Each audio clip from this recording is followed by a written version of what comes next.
Yes. Okay, so good afternoon, good morning, good evening to everybody.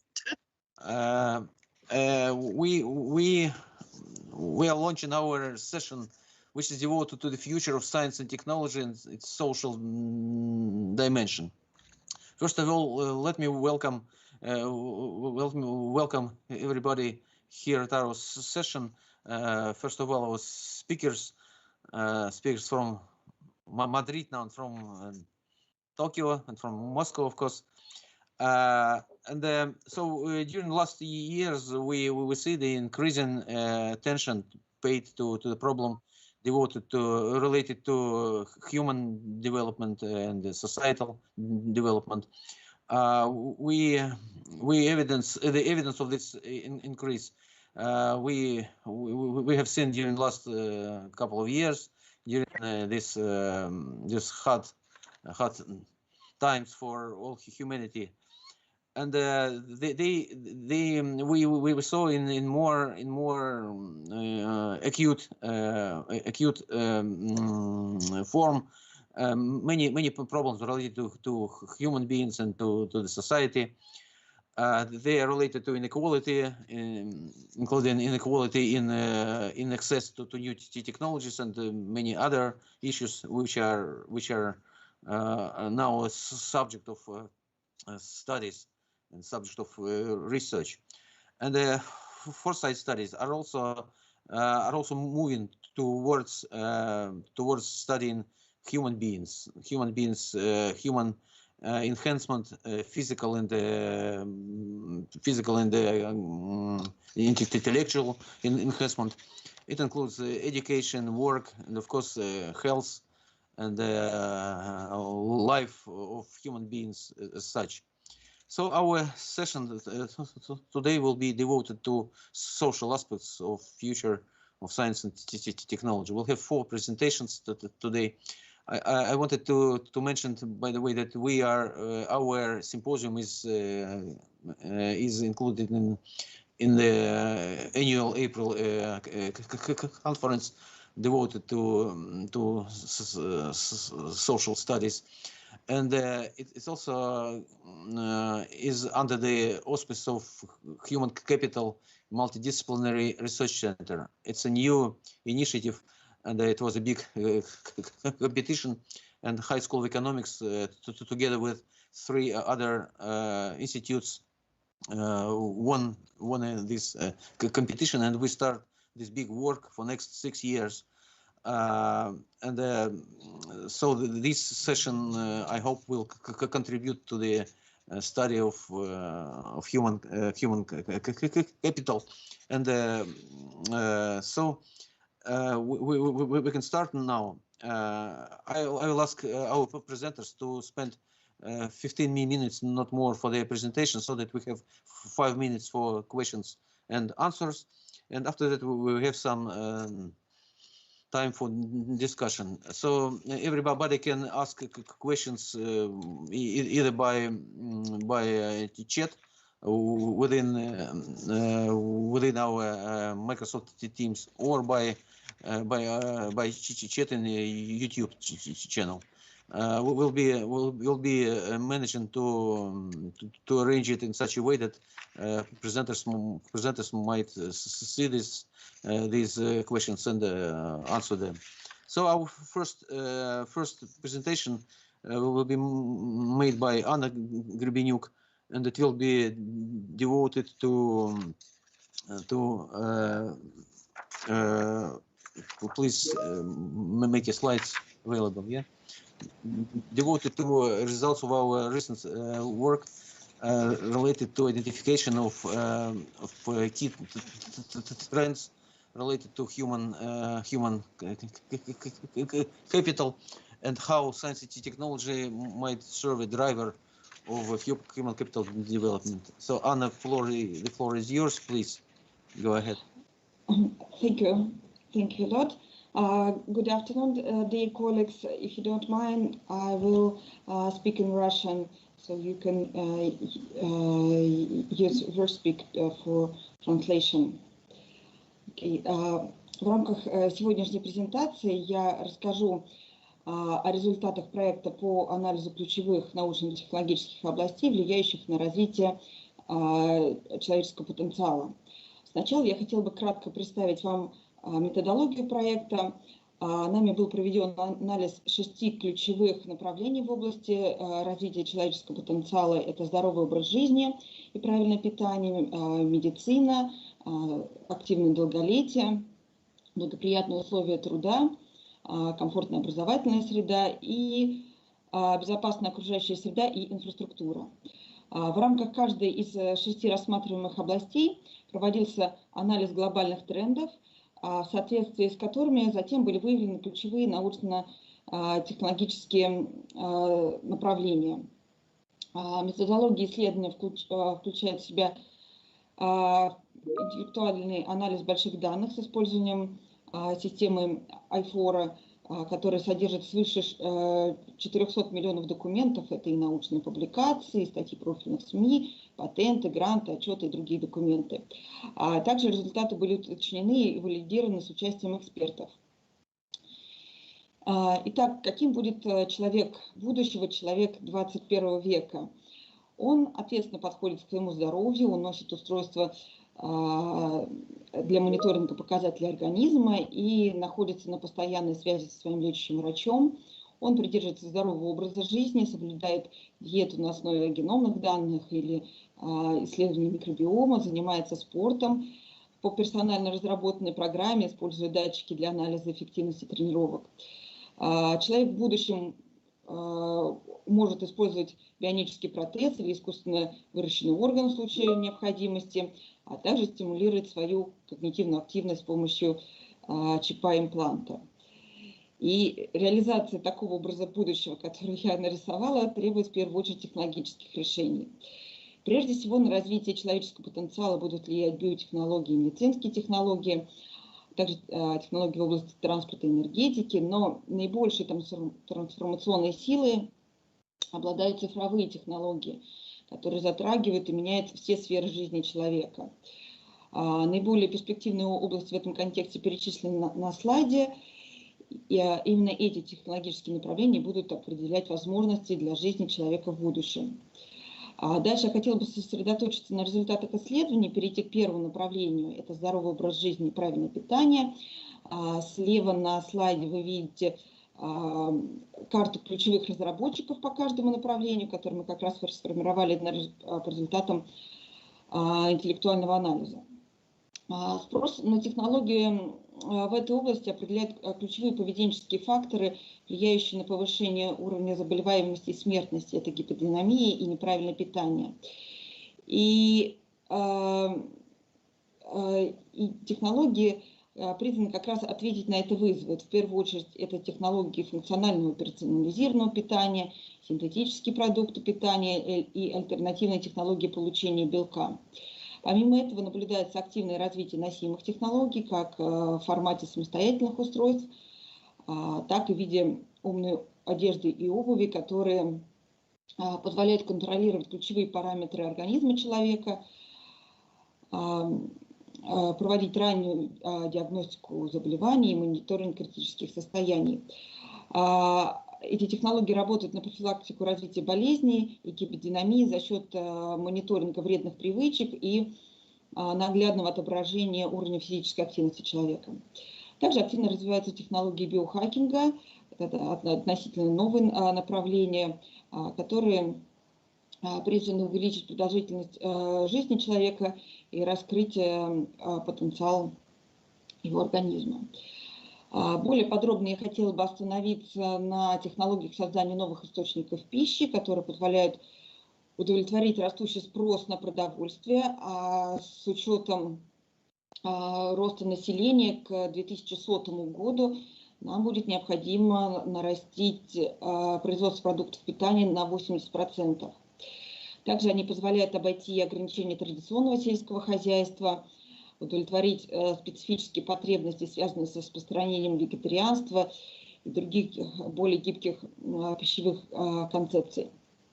Уже сейчас созданы мясные и молочные продукты из растительного сырья, из злаковых и бобовых, отдельных видов грибов и водорослей, а также, например, из насекомых, которые по своим вкусовым качествам не уступают традиционным аналогам.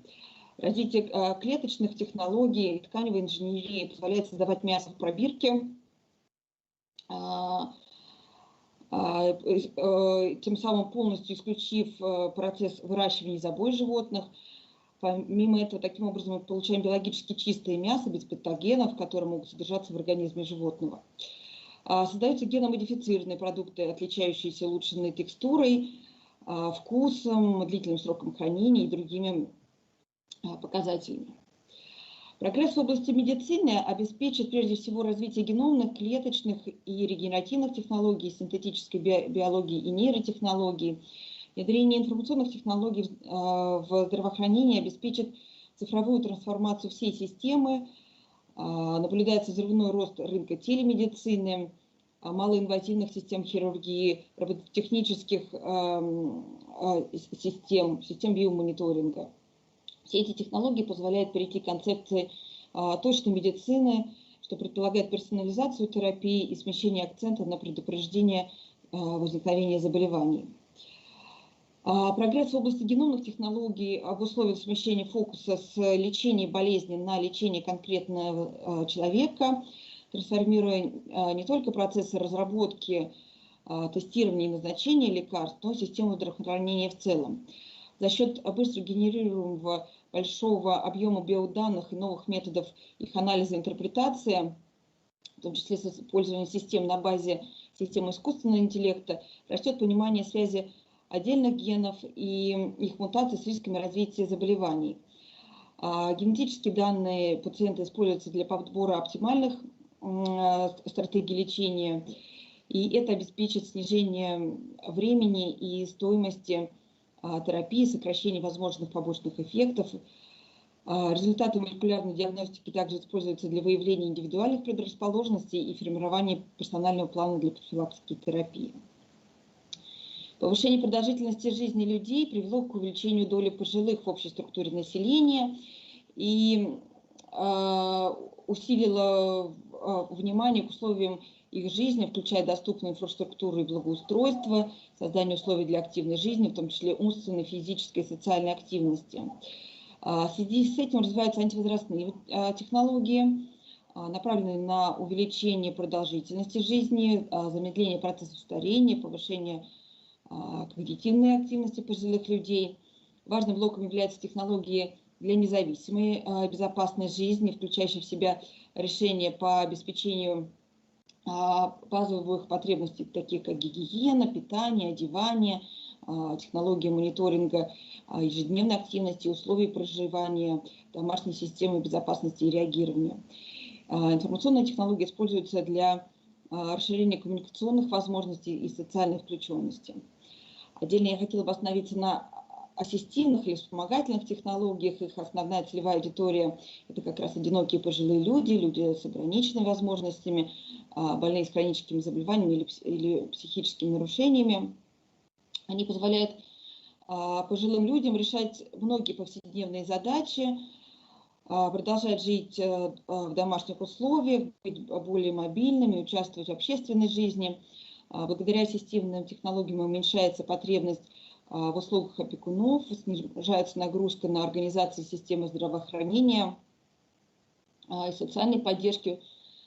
В настоящее время более 1 миллиарда человек нуждается в одном или более вспомогательных продуктов, и только 1 из 10 имеет к ним доступ. К 2030 году наибольшими высокотехнологичными рынками в области ассистивных технологий станут роботизированные помощники для незрячих, голосовые ассистенты на базе искусственного интеллекта, электронные собеседники, помощники, мобильные роботы, помощники, экзоскелеты и средства дополненной реальности. Условия труда и кадровый рынок также сильно трансформируются под влиянием новых технологий. В последние годы отмечается широкое распространение технологий гибкой удаленной занятости с помощью различных интернет-платформ. Особенно востребованы новые типы организации рабочего процесса стали в связи с пандемией COVID-19. Получают также распространение гибкие практики работы в проектных группах, такие как Agile, Scrum, Kanban. новые технологии значительно меняют процесс поиска и управления персоналом, происходит уберизация этого процесса, создаются новые способы привлечения работников, например, CRM-системы, которые систематизируют данные о кандидатах и дают возможность сформировать золотой кадровый резерв.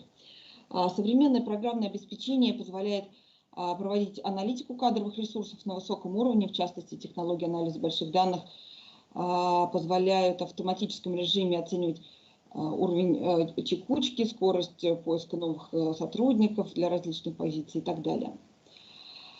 Роботизация и развитие искусственного интеллекта обуславливают структурную перестройку рынка труда за счет снижения трудоинтенсивности производства при одновременном повышении производительности.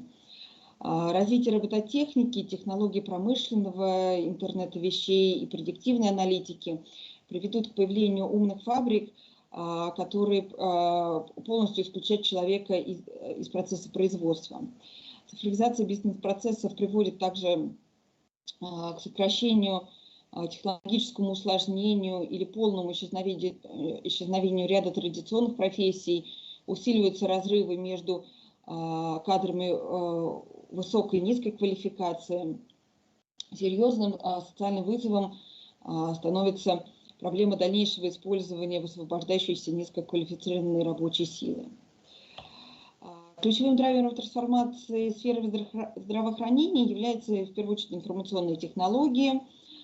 Их распространение предъявляет новые требования к знаниям и навыкам, которые получают обучающиеся, а также они сами, в принципе, меняют весь образовательный процесс. В течение последних лет во многих странах были приняты специализированные программы по цифровизации сферы образования. Аня, 2 минуты. Хорошо. Новые технологии позволяют персонализировать образовательный процесс, учитывая индивидуальные особенности учащихся, вовлекать учеников и так далее. Технологии онлайн и дистанционного образования активно развивались до 2020 года, однако с учетом пандемии на дистанционку одномоментно перешли сразу целые страны, развивались различные платформы, онлайн-курсы, электронные библиотеки, облачные и электронные образовательные ресурсы и так далее. Растет объем доступного образовательного контента, увеличивается гибкость обучения и доступность, но не надо забывать о проблеме цифрового неравенства, которая может стать барьером для получения качественного образования для отдельных групп граждан. Ну и последнее направление – это создание безопасной окружающей среды, затрагивает разные типы технологий в области экологии, энергетики, транспорта, переработки новых материалов для строительства и сферы ЖКХ. Происходит оптимизация производства и переход к системе замкнутого цикла. До минимума сокращается объем используемых ресурсов, растет энергоэффективность, активно развивается технология снижения негативного воздействия на окружающую среду, экологию и климат. Происходит переход к возобновляемым источникам энергии. Большие изменения происходят в области транспорта. Сейчас существующие системы не являются устойчивыми и безопасными для окружающей среды. Происходит распространение автомобилей с электрическим водородным двигателем, а также создается соответствующая инфраструктура. Внедряется система интеллектуального управления. В отдельных странах происходит внедрение решений на основе, основанных на принципе Mobility as a Service, мобильность как услуга, который предполагает интеграцию информационных технологий и организационных мер и позволяет персонифицировать городские транспортные услуги под индивидуальное предпочтение каждого пользователя. Скорость распространения трендов в области развития человеческого потенциала и разработки и внедрения новых технологий зависит от ряда драйверов и барьеров. С одной стороны, в обществе усиливаются гуманистические настроения. все больше внимания уделяется социальным проблемам, правам человека, его здоровью, возможностям для личностного роста как со стороны отдельных людей, так и государства в целом. Распространение информационных технологий и биотехнологий делает доступными большое число девайсов и услуг. При этом высокая стоимость разработки и внедрения новых технологий, отложенный эффект от их реализации, который проявляется только спустя 15-20 лет, и косность существующих систем, а также ряд этических проблем тормозят их реализацию. В связи с этим ускоренное развитие человеческого потенциала требует не просто развития перечисленных мной технологий, но также формирования среды и инфраструктуры и условий для их успешной реализации и внедрения. Спасибо большое за внимание. Благодарю, Аня. Я, насколько вижу, вопросов в чате, по крайней мере, я не вижу. Мы немножко выбиваемся из графика, поэтому у меня предложение сейчас начать следующую презентацию. Вопросы, если будут, вы задавайте в чат, и мы ответим. Так сказать, авторы презентации ответят в конце нашей сессии. Следующая презентация у нас будет сделана научным сотрудником Национального института научно-технической политики Японии, доктор Урашима.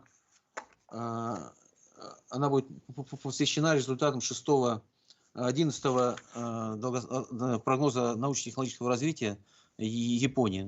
Я не знаю, все ли из вас знают, что Япония проводит такие прогнозы, начиная с 70-го года, и вот сейчас завершен очередной 11-й прогноз, и в нем большое внимание уделяется вопросам развития общества и человека, и вот мы хотели бы услышать сегодня презентацию доктора Урашима. So the floor is yours, Kuniko, you can start.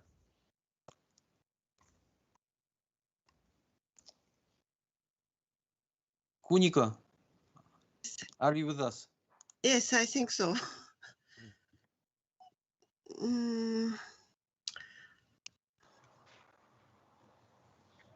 But somehow it doesn't work. Would you like us to help you with sharing the screen? Maybe so. I try one more time, but Ой, я могу загрузить, попробовать презентацию. I don't know. Хорошо, Анна, давайте. Сейчас попробуем. Okay. Yes, please do so, because it seems doesn't work from my side. I don't know why. Okay, we will try. Just a second. Can you hear me? Yes, we can hear you. Скажите, пожалуйста, видно презентацию? Да, видно, все хорошо. Okay, you can go on. Hello. Please. 落ちたのこれ。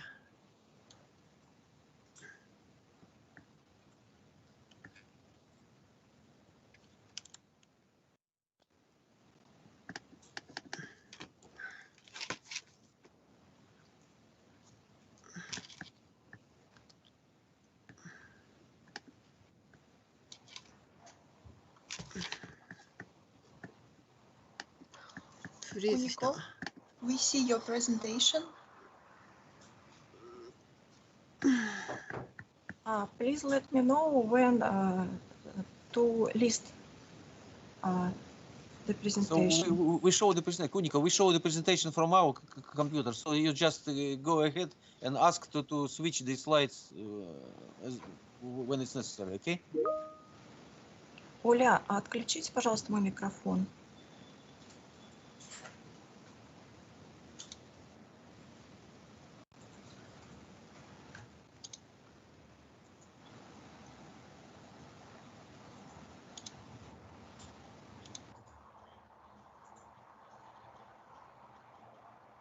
Kuniko.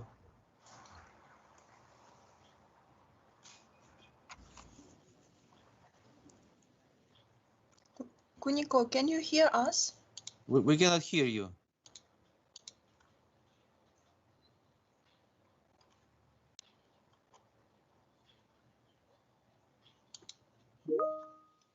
Кунико.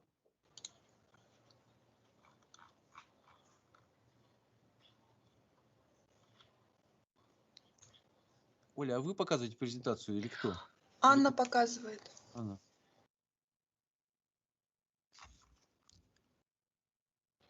А у Куника включен микрофон? Да, был включен. Сейчас Алло. я проверю. Алло. Вы тут? Значит, я вам сейчас послал ссылку. Сергей Анатольевич, выключите микрофон, пожалуйста. Да. Это мой Значит, микрофон, она Александр хочет- Васильевич. Извините.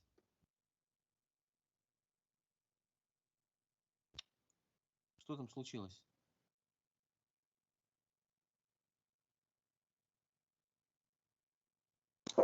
Kuniko, can you hear us? Can you please speak?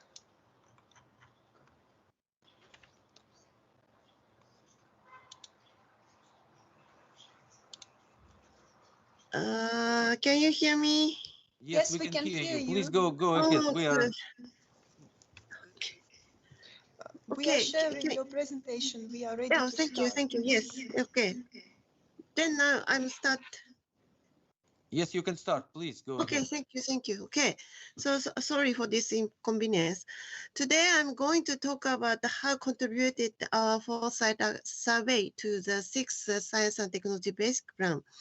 Actually, our Science and Technology Basic Plan just started from this month.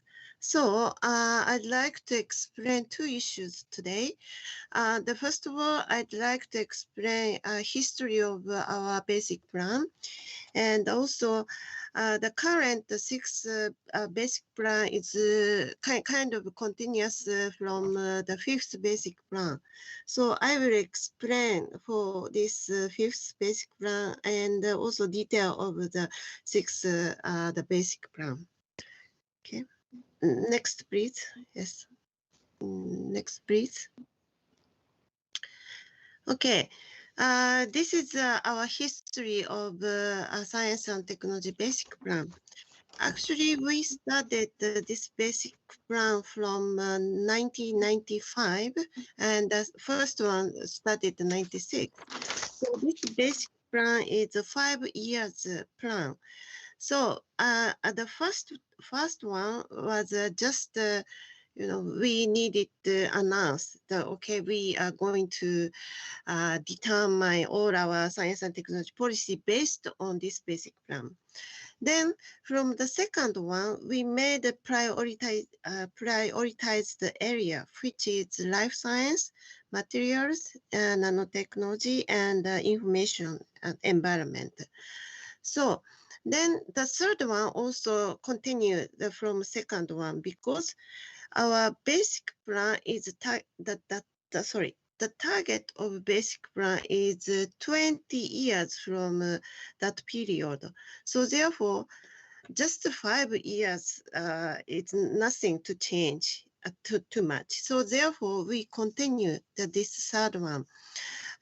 But we learned that if there is no priority area, then such area couldn't get many budget as the compared with the other area.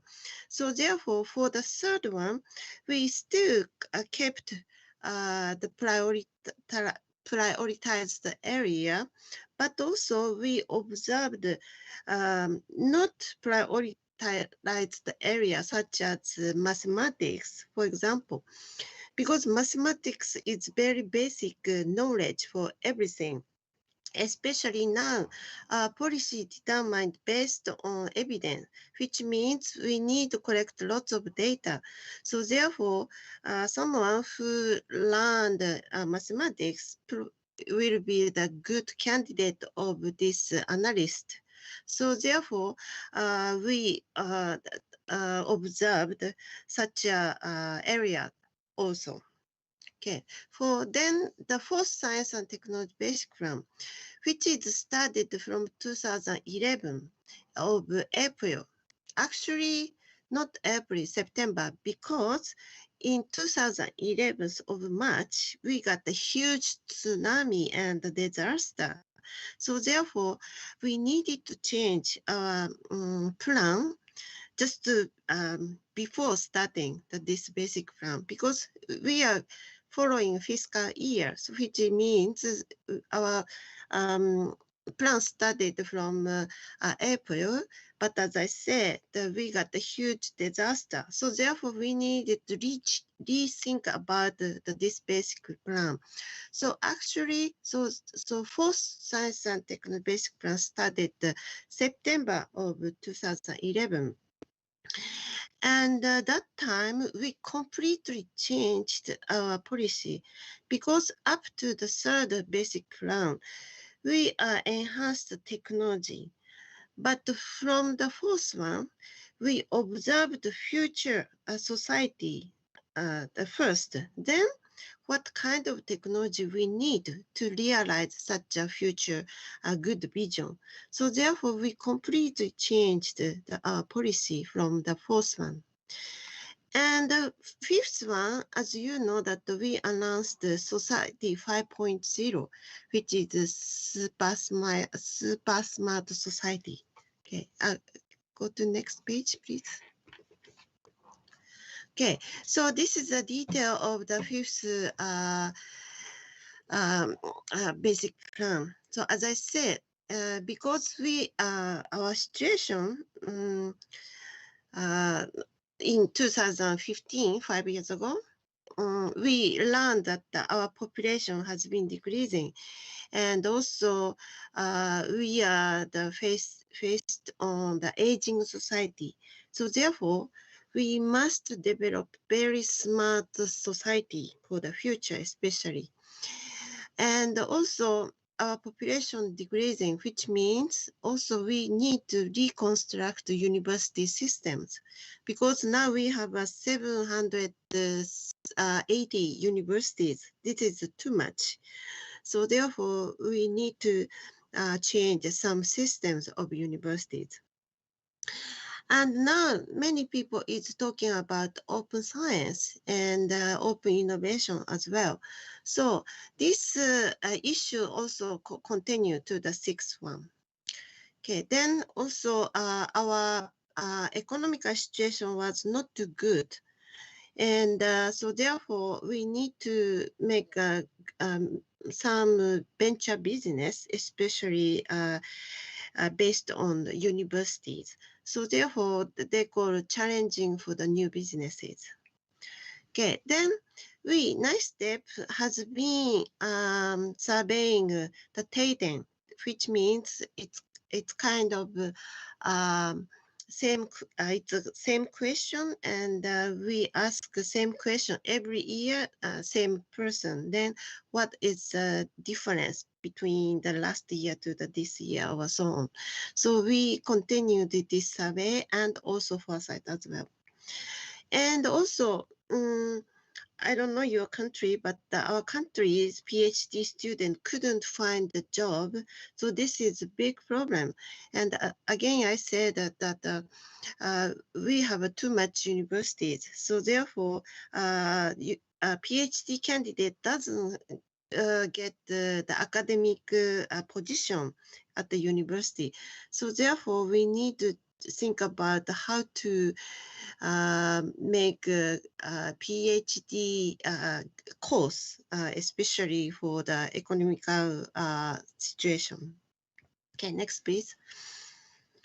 Okay, so this is the Society 5.0. You might already know that we are focused on aging society and also ICT and AI, so on. And now many people is using AI, but also we are trying to use drones as a carrier service instead of human. But if drone made some problem, I mean accident, if the drone carrying the parcel, then they drop it, then someone injured, then who will be in charge of this accident? So such a law and regulation we must think about not only the technology, but also we have to think about such a law and regulation as well. So autonomous car is the same situation.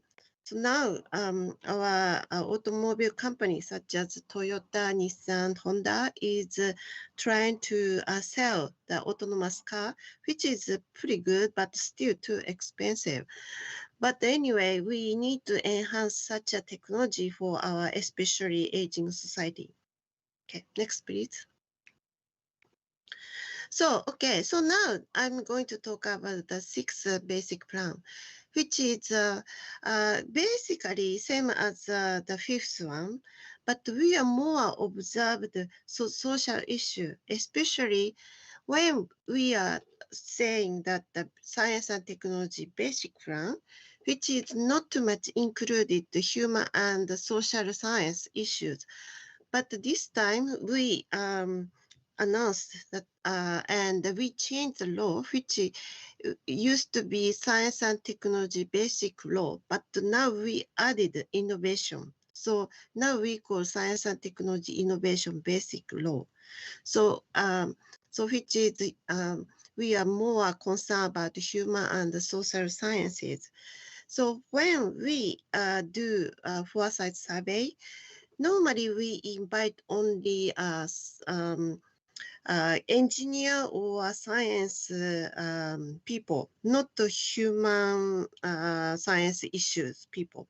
So, but now our next Foresight survey must include such a like a literature or a human development scientist as well. So this is a big the difference between the fifth one and the sixth one. Then also now, of course, everybody is now struggling COVID-19, and we have a very good technology. However, we couldn't make a vaccine by ourselves. Actually, we could, but we don't have any good facility to manufacturing. So therefore, we need to consider about such a situation for the future. So therefore, we are now struggling how to realize for this basic plan. Okay, next, please. 5 minutes left. Okay, okay. So this is again the summary of basic plan. Okay, we made 3 pillars of science and technology innovation, which is the strength, innovation power, and R&D and human resource and development, education and human resource development. So innovation power means, of course, we need to make a lot of good business, and also we have to consider about the environment issue as well. So, and now currently we have many earthquakes, small earthquakes, but historically the huge earthquake in middle of Tokyo. So therefore we have to prepare for such a disaster issue. So then we are now also reconstructing many infrastructure such as the highway and so on. And R&D, of course, is very important. But as I say, we don't have many young PhD students. So therefore, we have to think about many issues for this R&D issue.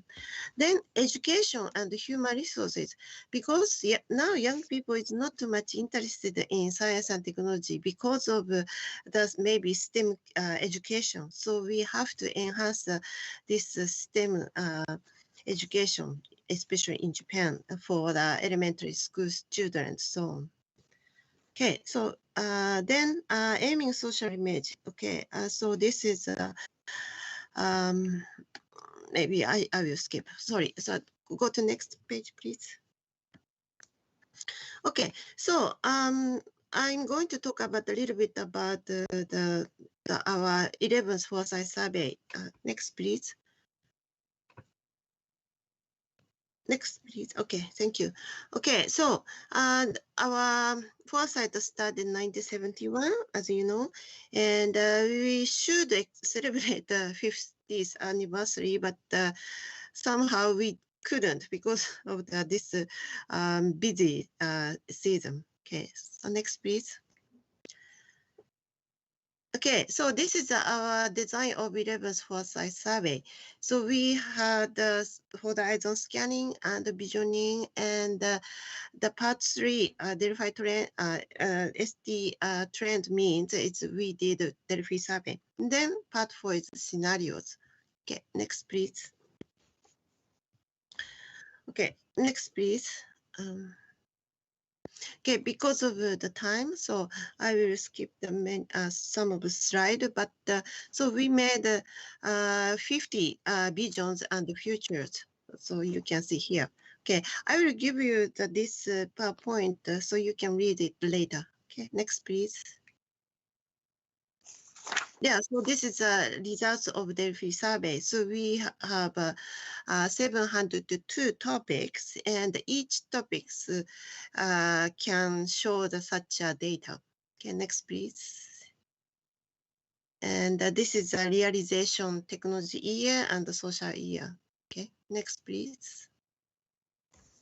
And this is what is the key issue for the realization, like it needs fund or LC or change the regulation or so on. Okay, next please. Okay, so finally we needed to make some scenarios, so which means we needed to combine the 50 visions and the 702 Delphi topics. Okay, then we made the scenario. Okay, next please. Okay, sorry, I didn't have enough time, so I didn't prepare for scenarios, but actually this is a summary of the 6 basic plan. And sorry, because we just studied this one and there is no English version, so I needed translated, but believe or not, okay, our Foresight design, the 11th Foresight design is very much for this basic plan. So we are very proud of our Foresight survey, especially for 11th one. So, okay, next please. Okay, so this is the last one. Okay, now please don't forget, we have an Olympic game in this August. So please watch. Unfortunately, no one could come to Japan from outside of Japan, but please watch the TV. And we studied the relay of this torch relay, so you can see the website. Okay, thank you so much for your kind attention. Okay, thank you very much, Kuniko, for your interesting presentation. We'll definitely be watching Olympic Games. Yes. You can be sure. All Russian people are very much like very much Olympic Games, and will definitely be following the events there. Thank you very much. If there are no questions, may I ask you just one short question? Sure. When the results will be available in English? What do you think? I hope next month. Next month. Yeah, because cabinet office is in charge of this, so not us. So therefore, I'm not sure exact date, but hopefully next month. And everything will be available: scenarios and the Delphi survey and everything. Yeah. Yeah, everything is very interesting. We would like to make a comparative analysis with our issues and the Japanese issues, and very good how they interconnect. Okay, thank you very much.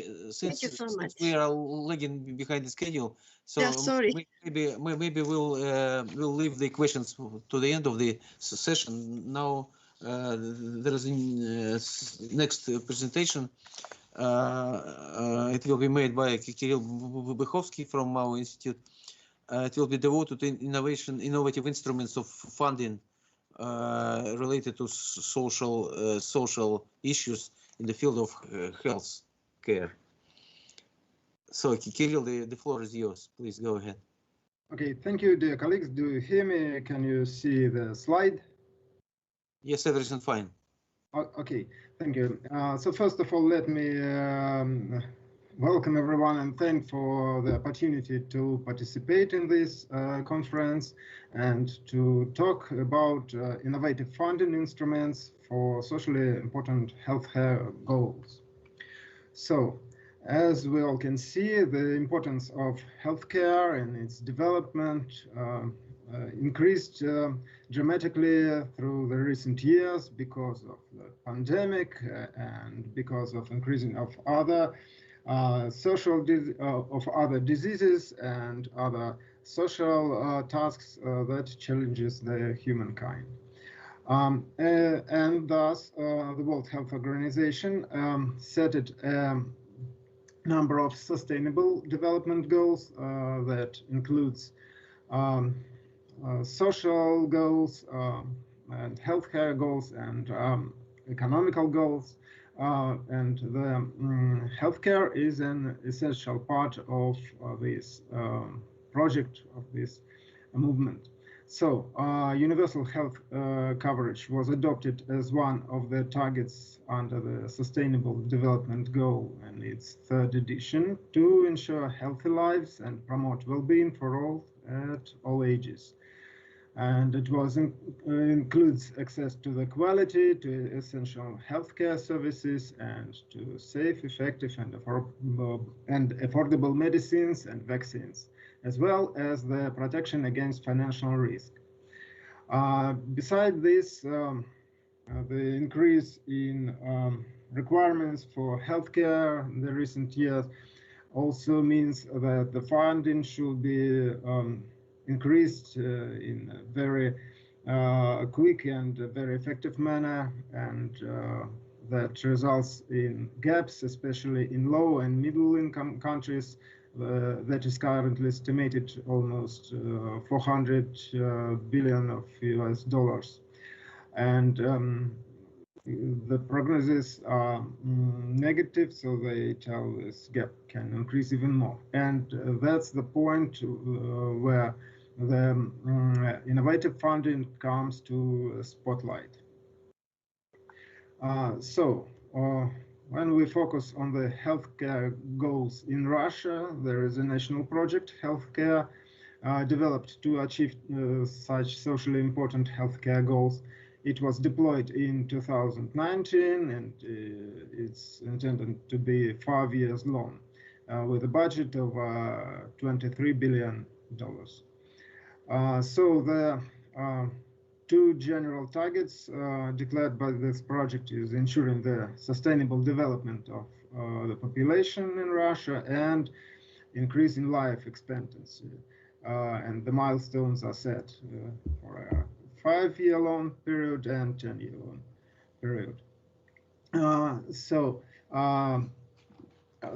The project unifies efforts of healthcare system, scientific research and development companies and institutions in the field of medicine. And if we look at the list of its objectives, we can say that it follows the next tracks. First of all, the reduction of mortality and thus increasing the lifetime of people. The second one is fulfilling national healthcare with the amount of organizations and qualified staff required to provide medical coverage in the country. And the third track, as we can see, is to upgrade current processes. It can be processes for medical support, such as waiting time in the queue in medical organization, or simplifying the prescribing process. And the digitalization of our life in all the fields of social and economic also provides the healthcare with new instruments that could upgrade these processes relatively quickly. For example, in Russia there is also a number of end-to-end recording systems that keeps the information about patients and the medical treatment they already received or they require. So when we speak about socially important healthcare goals, we should think about two directions. First direction is dealing with diseases themselves. So the government of Russian Federation approved a list of socially significant diseases. As you can see from the slide, it's a list of well-known infections that really affects human beings, that have rather high mortality and rather high contagiosity. So it really is social, so that can be socially hazardous. And another track is protection of the most vulnerable categories of people, such as disabled persons, such as small children, senior people, such as people facing poverty, and the people that are suffering from diseases with, let's say, low social acceptance, such as HIV or tuberculosis, because we know there is a lots of biases about these diseases and the people suffering from these diseases in the societies worldwide. And to protect them, make their life more, make their life with better quality is one of the general goals. So to fulfill all these goals, we need financing, and innovative funding is one of the keys.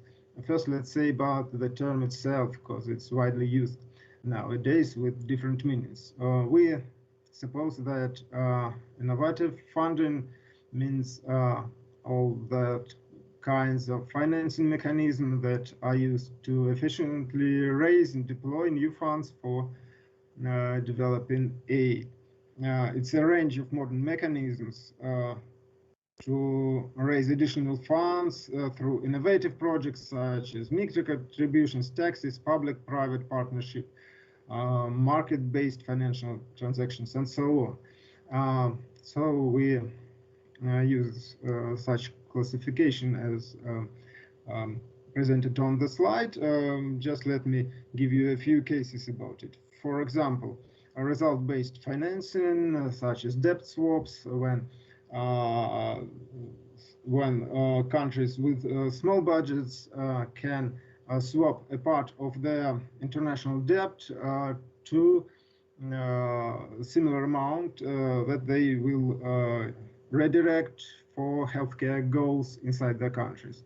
Or traditional based financing means that in public-private sector, the money will be delivered to a company that's researching, developing, purchasing some treatment when the milestones are reached. A good case of catalytic funding, I think, is the pneumococcal advanced market commitment. It's a mechanism that supports by providing a financial incentive to manufacturers to invest in research and development for new vaccines. And governments or organizations commit to buy or subsidize the purchase of certain number of such vaccines at a given price. Impact investing is another way of direct financing or sometimes blended finance of such projects, and social responsible investing is issuing mutual bonds, social bonds. For example, the International Finance Facility for Immunization issues bonds in the capital markets, converting long-term government pledges into immediately available cash resources. And the pledges are used to repay their bondholders. So they raised, as far as we know, over $6 billion this way. And 5 minutes left. Okay, and another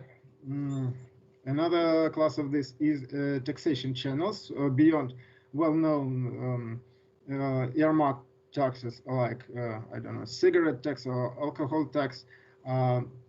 There is so-called voluntary taxing. For example, Unitaid, an international facility for the purchase of drugs against AIDS, malaria, and tuberculosis, is supported by so-called air ticket solidarity levy, or a tax on airline tickets when the purchaser of the ticket spends about $2, and those money goes directly to healthcare goals.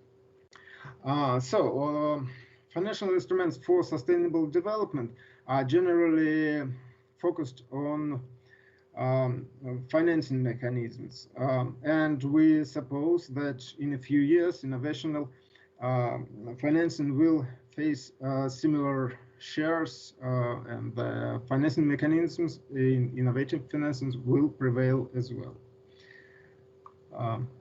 Okay, when we speak about healthcare funding in Russia, there is three major types of it. First of all, state-financed projects. When the money comes from the state budgets, it's a very solid way, but it's rather slow way, because when the society faces new diseases or new dangers, it always takes time to redirect the funds.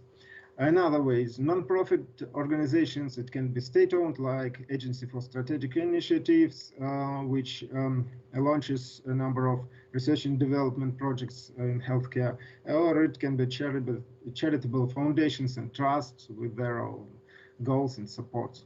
And commercial organizations, we can see that there is a number of large corporations and companies that owns a number of very modern laboratories that have a very good expertise in healthcare research and development, and sometimes they face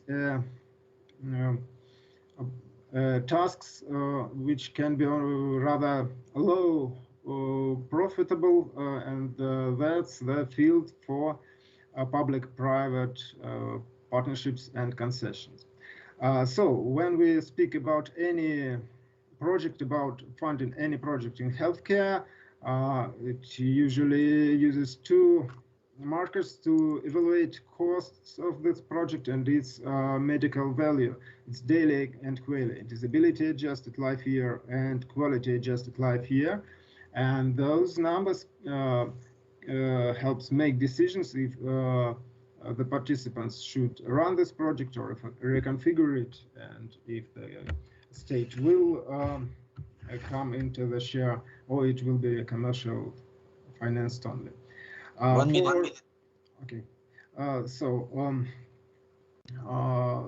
let me be brief.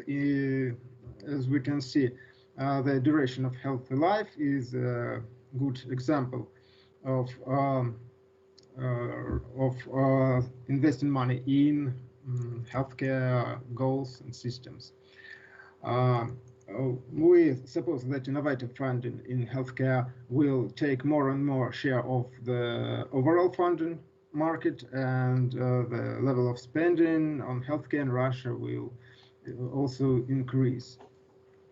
And the future of this mechanism, we think a public-private sector will strive and thrive, and private companies will go on, because their expertise is crucial to create social changes in healthcare. So I also have a number of cases in my presentation. It will be you can have access to it a little bit later. And the last I want to say, there is a number of good, well-known providers. For example, Product Red is a mechanism supporting the Global Fund to fight AIDS, tuberculosis, malaria, and the mechanism lets global companies contribute a share of their profits on goods from sales branded with such trademarks as, for example, phone. Okay, and so let me thank you for your attention. Okay. Okay. Thank you very much. There's an echo. Okay, our next, probably, if there are no questions, I don't see questions so far. So our next presentation will be made by our old friend Jose Cordero. He has so many affiliations, so I cannot. It will take a few minutes to just to mention all of them. He's one of the founders of Singularity University. He works with the Millennium Project, and he's a fellow of World Academy of Arts and Science and so on. So Jose is the author of one of the bestsellers, which is called The Death of Death. It will soon be published in Russia under the name «Смерть должна умереть». So we asked Jose to share his views in this respect, because it's immediately related to the human beings. It's one of the key issues. Maybe we've been discussing. Humanity has been discussing during many years, and maybe hundreds of years. So Jose, the floor is yours. Please go ahead. Yeah, thank you very much. It is a pleasure to be with you, to be talking about my latest book, The Death of Death, coming out in Russian, especially now in terms of COVID, because we see that COVID and all diseases are related to aging. And COVID is a small pandemic in relative terms compared to other pandemics, like the Spanish flu that killed 50 million people 100 years ago, even though it was not Spanish. It began in the USA, or the bubonic plague, the Black Death, that killed a third of the European population. 1 out of 3 people died in Europe. So horrible pandemic. And so COVID is small. However, there have been incredible amounts of money put by governments. Just the US government, over $2 trillion, and companies, billions and billions of dollars. Worldwide, by now, it's already over $11 trillion, and it will be more. However, this is a small pandemic again, and I have been vaccinated, so I am very happy to tell you I was vaccinated with the German-American vaccine, BioNTech, Pfizer, and so I hope to go back to Russia soon. But not just COVID is related to aging. All diseases are related to aging. And the older you are, the more probability you have to die of influenza, cancer, Alzheimer's, heart attacks. In fact, all diseases, all are related to aging. Non-contagious diseases, obviously. Like when you are 20, you don't really get heart attacks or Alzheimer's or cancer. But when you age, you get more and more diseases. So the main enemy, the mother of all diseases, is aging. And that is why we have to cure aging. We need to stop aging. 3 years ago, a friend of mine, David Good, who studied in Cambridge, England, and I also studied in Cambridge, but Cambridge, Massachusetts, we got together to write this book about what is going to happen in the next 20 to 30 years, thanks to advances in biotech and medicine. And we published first in Spanish, the book called The Death of Death, in Spanish, La Muerte de la Muerte, that was simultaneously #1 and #5. #1 in paper, #5 in electronic format, in Kindle with Amazon. It was also a major bestseller in Mexico, in Argentina, in Colombia, in Peru, in Venezuela, all over Latin America. So much that actually I ran for the European Parliament. I was a Spanish candidate for the European Parliament, and I got about 7,000 votes, which is not bad for the first time in just a couple of months, from my city in Madrid. I brought these ideas about longevity, even immortality, for the first time in history to the Spanish elections for the European Parliament. And so I published later my book in Portuguese, and then in French with the same name, The Death of Death, in Portuguese and also in French, and now it's coming out in Russian. We still have to decide on the final cover. If you want to vote, please tell me you like more 1 or on the left, the one which is on black, or two, which is on white. Which cover you like the most for the book in Russian. But after Russian, it will come out in Chinese. And you can see the proposed covers for China. Actually, Longevity or Immortality. My book will be called Immortality in Chinese.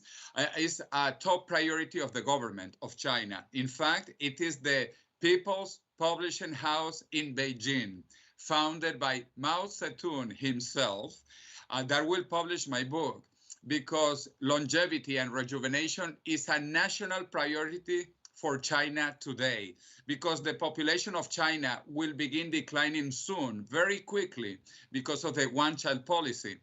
And China is expected to lose 700 million people by the end of the century. That is hard to believe. 700 million people less. If the trend continues, and the Chinese are committed to stop that trend, as I hope also Russia and Japan, whose populations are also declining now.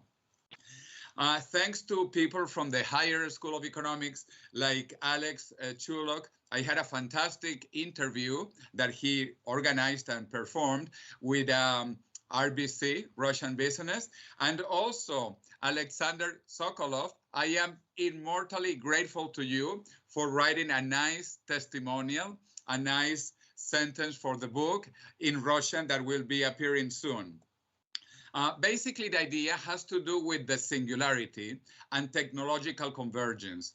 We talk that we will have immortality of the hardware and immortality of the software, both between 2029 and 2045. This has been reviewed by many, many publications, like Time Magazine, a complete issue of Time Magazine about 2045. And you can see the subtitle, The Year Man Becomes Immortal. So we should be able to become immortal by the latest, by 2045, through rejuvenation technologies. These ideas were popularized by my friend, also from MIT, from the Massachusetts Institute of Technology, Ray Kurzweil, who founded Singularity University, and I was one of the founding faculty with him. And he talks about immortality and the singularity by 2045.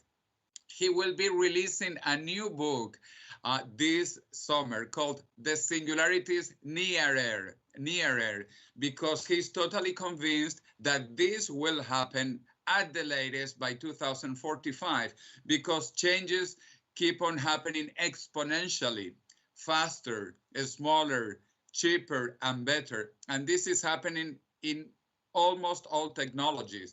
As all of you know, with computers, how we went from memories of 1K to 1 tera in the last 40 years. And this continues and will increase.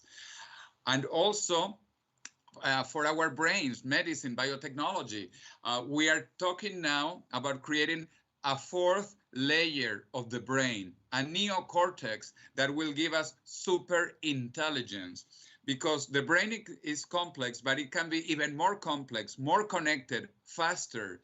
The brain today has about 10 to the 17 operations per second. That is a brain computational capability, but we can improve that, and we will, like companies including Neuralink that just released a few days ago a brain connection from a monkey to the cloud and to play video games, for example. This is happening in the next 10 years, 20 years at the latest. We will connect our brains to the cloud.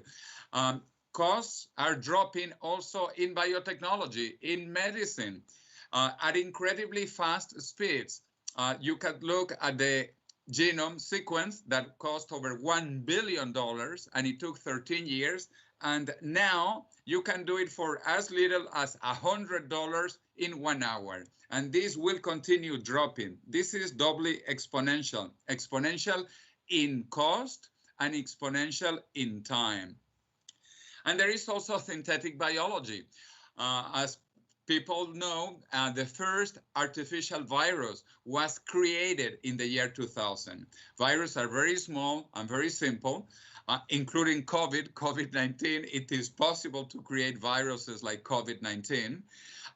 In 2010, an artificial bacteria was created, and we expect that by 2045, we can change, improve the human genome, modify our genetics. And that is why we also say that aging is a disease, but fortunately, a curable disease that we will cure in the next few years. Why? Because we have been able already to double the life expectancy of mice. We have multiplied by 4 the life expectancy of mosquitoes, and by 10 the life expectancy of worms. Today, we have worms that live the equivalent of 1,000 human years, 1,000 human years equivalent. These are the Methuselah worms. And scientists don't do these Methuselah worms because they love worms. No, they do this so that we can apply to humans. We can have Methuselah humans of 1,000 years and more. Why?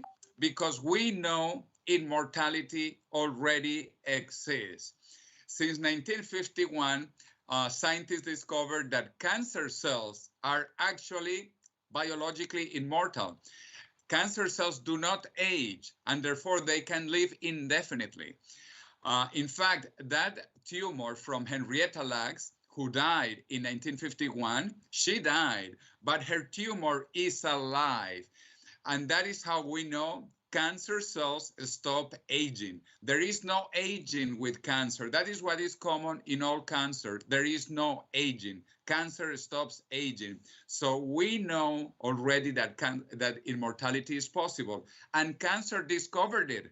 And cancer didn't go to Harvard, to MIT, to the higher school of economics. No, no, no. Cancers didn't go to university or even to school and discovered how not to age. That is why we, scientists, engineers, will discover that too.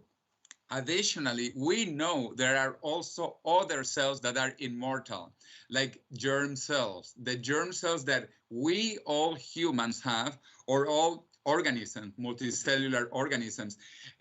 Germ cells do not age. They are also called biologically immortal. And even hydras and some medusas and some other small organisms, they are also biologically immortal. That doesn't mean that they don't die. If you kill them, they die, but they don't age, and they could live indefinitely forever. In fact, bacteria, the first life forms in the planet, they are biologically immortal. When they divide, when they multiply symmetrically, they do not age. They do not age. So aging, stop aging is possible. And my friend Aubrey de Grey was actually ridiculed in 2005 by MIT Technology Review. They called him charlatan. What is incredible is that a few years later, in 2019, MIT said he's actually right. Old age is over if you want it. We can cure cancer. We can stop cancer. And my friend Ray Kurzweil also talks about the 3 bridges to immortality. Bridge 1, finish it now, simple things.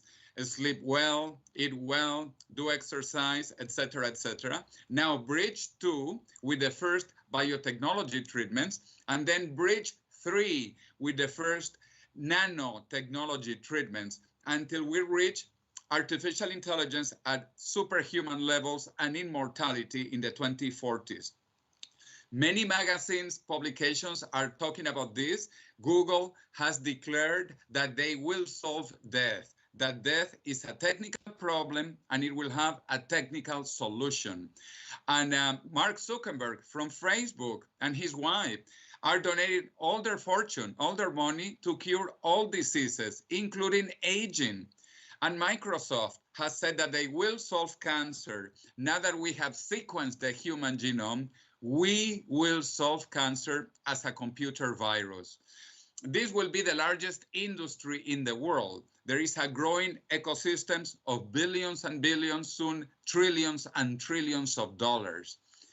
Also, the Nobel Prize winner in medicine in 2012 was given to a Japanese scientist who discovered rejuvenating a cell.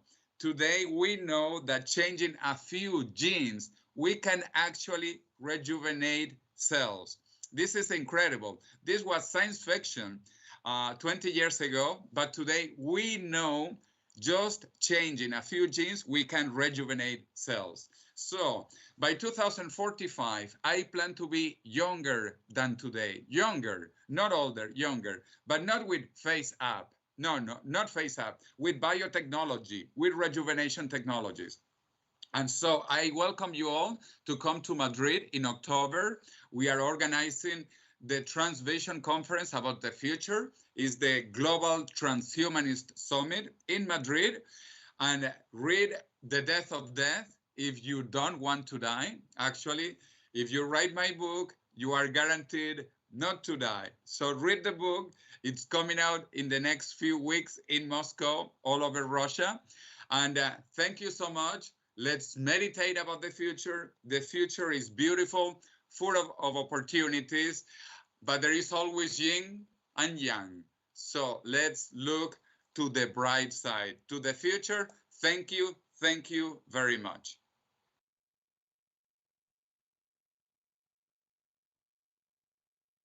You are muted. Thank you very much, Jose. It's exciting as always. I always admire your presentations. Yeah. So we have now 10 minutes for discussions. I see some questions to Anna in the chat. Anna, please go ahead. Yes, I'm here. Please answer the questions in the chat. Okay, the first question is about human capital and human potential, and yes, I agree. These two concepts are very clear, and they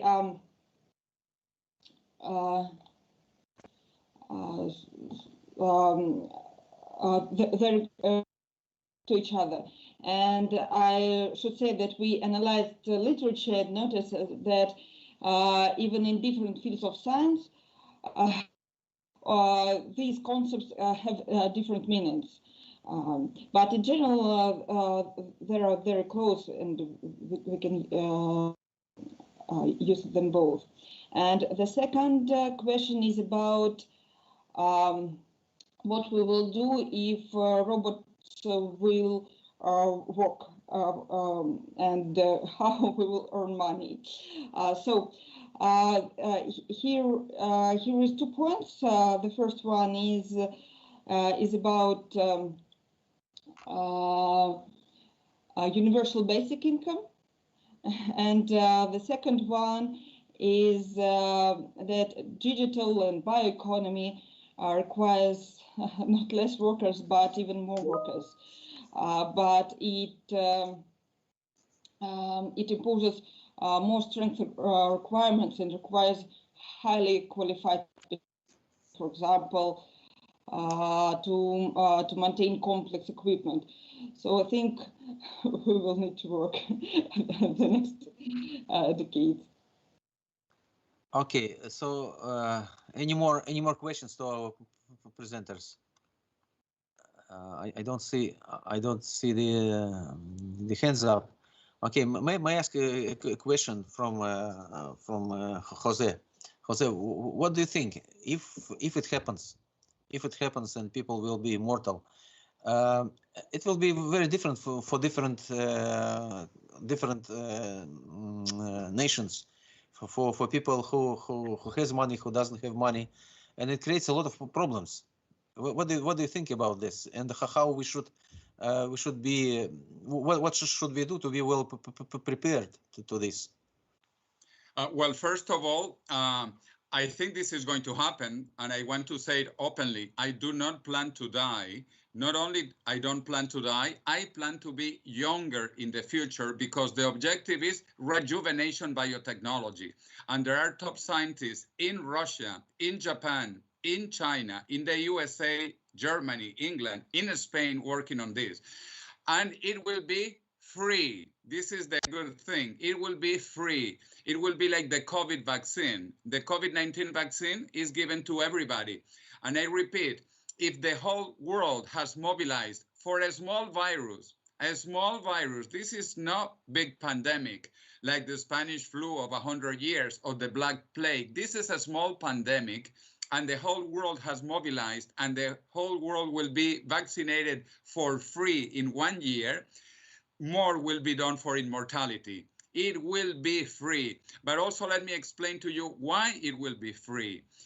For two reasons. First, because we are very cheap chemically.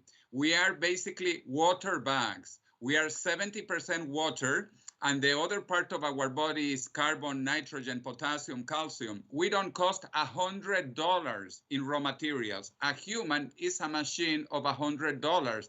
Therefore, to keep alive a machine of $100, it will cost basically nothing. And number two, right now, the medical system, the health system puts billions and billions of dollars in the last 2 years of life, and still people die. Now it will be the opposite. You will put that money at the beginning so that people don't age. And if you don't age, you will not get disease, you will not get cancer, you will not get heart attacks. So actually, the health budget will go down, because we will not age. There will be more money, not less, more money because health costs down. Okay, thank you very much. It's in chapter 4 of my book. In chapter 4, you need to read chapter 4. Okay, thank you very much. Okay, Kuniko, are you with us still? I don't see you. I guess she left. I wanted to ask her a question. Okay, maybe I'll ask Anna. Anna, what do you think about this this presentation of made by Jose? How it relates to the results of your study? It is really very interesting presentation, and you see many technologies about